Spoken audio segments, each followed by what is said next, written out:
Ya, bismillahirrahmanirrahim. Assalamualaikum warahmatullahi wabarakatuh. Baik, teman-teman, jadi kali ini aku bakal ajari tentang pop-up ya. Jadi pop-up yang sering keluar di sebelah kanan sini itu yang paling sering aku gunakan ya. Itu pertama Ctrl Shift F. Nah, ini akan keluar menu Fill and Stroke ya. Ctrl Shift F, Fill and Stroke. Jadi dia gunanya untuk apa? Gunanya untuk misal ini aku membuat kotak ya. Dia akan bisa mengubah warna ya, mengcustom warna. Jadi mungkin mau lebih gelap, ya, lebih terang ya, atau lebih soft mungkin ya. Transparansi juga bisa. Ini ada banyak ya, RGB, HSL, CMYK. Nah, jadi begitu. Ini pertama fill. Kemudian ada stroke paint.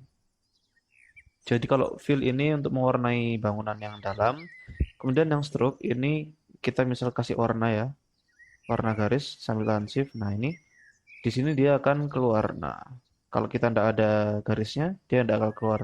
Tapi kalau dikasih garis, baru dia keluar. Misal juga warna garisnya biru, dia akan ikut ya. Ini juga bisa kita merubah warna garisnya ya. Intinya kalau fill itu warna dalam, stroke warna garis ya. Transparansi juga bisa ya.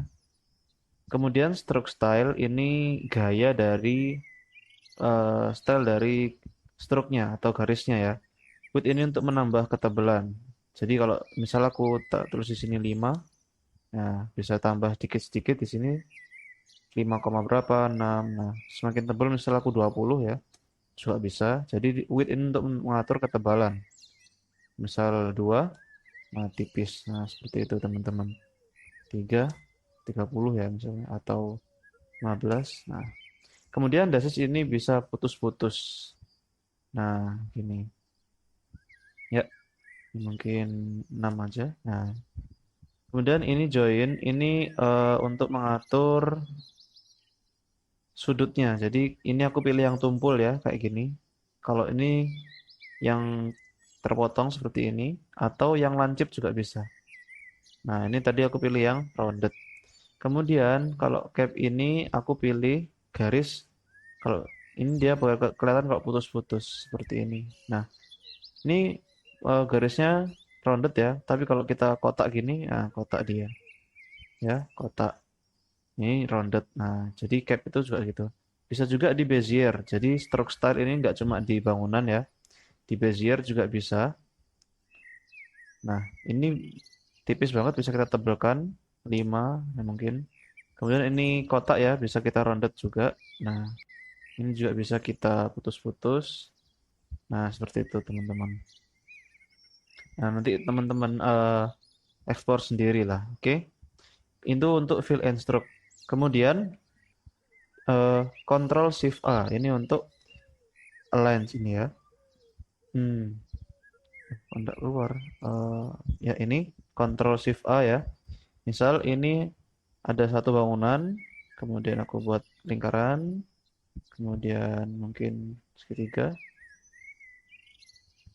Eh, Garisnya aku hilangkan semua biar enak melihatnya. Oke, kemudian aku ingin mereka ini rata tengah. Nah, caranya tinggal kita select semua, kemudian pilih yang rata tengah ini. Nah, mereka akan rata tengah. Seperti itu. Atau misalnya aku ingin mereka rata kanan. Coba kita select semua, kemudian rata kanan. Nah, seperti itu. Ya, dan di sini juga bisa diatur mau ratanya kemana. Last selected, ini yang terakhir kita select misalnya.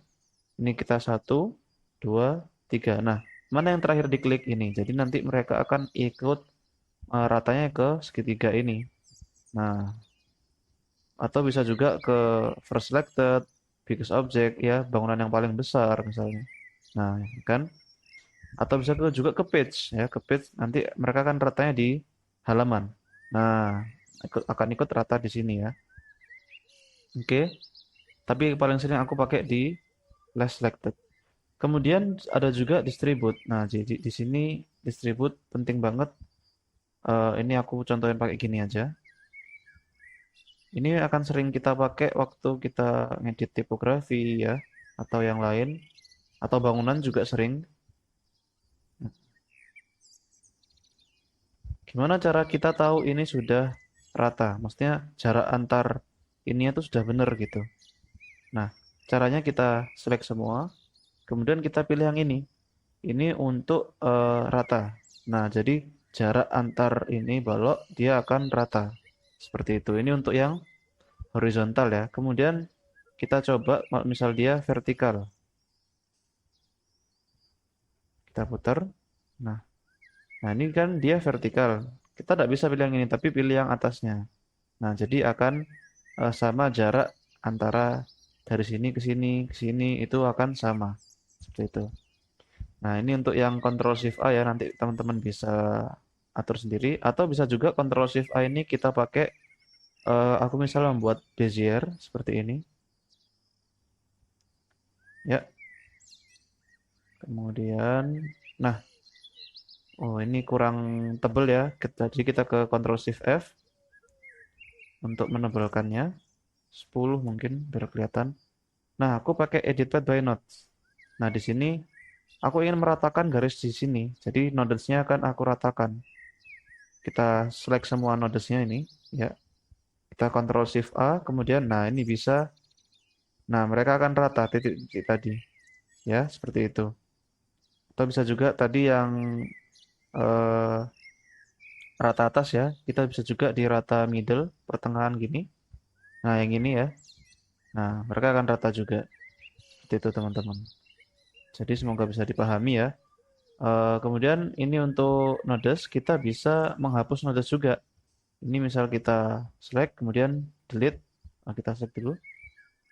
Ya, delete. Nah, jadi kita bisa menghapus, bisa mengurangi nodes atau menambah juga. Kalau menambah tinggal klik dua kali. Nah, seperti ini. Paham ya? Oke, sekarang Ctrl Shift E ini yang terakhir untuk export yang paling sering aku pakai. Misal aku membuat ini desain. Ini katakanlah untuk contoh aja. Ini, ya. Nah, ini contoh aja. Aku ingin mengekspor ini, aku pilih yang selection biasanya. Jadi ini dia akan menyeleksi sesuai yang aku select maksudnya selection itu. Misal aku menyeleksi ini, nanti yang terekspor cuma ini. Kalau yang terseleksi ini, nanti yang terekspor ini. Sesuaikan ini export areanya ada page, kalau page nanti dia akan sesuai dari halaman ya. Ini aku akan praktekkan yang selection. Nah, di sini kita bisa atur pixelnya. Di sini biasanya aku pakai yang 100 atau defaultnya 96 juga ada apa. Kemudian kita pilih ya tempat ekspornya di mana. Mungkin di sini ya mungkin. Save. Kita bisa kasih namanya. Mungkin percobaan. Kita bisa langsung enter atau klik export. Nah, kita cek di tempat yang tadi. Nah, sudah terekspor ya. Dan formatnya PNG. Oke, seperti itu teman-teman. Ya, mungkin gitu dulu untuk penjelasan pop-up. Semoga bermanfaat ya. Dan juga bisa menambah semangat teman-teman. Oke, kalau gitu selesai dulu. Sampai jumpa di pertemuan berikutnya.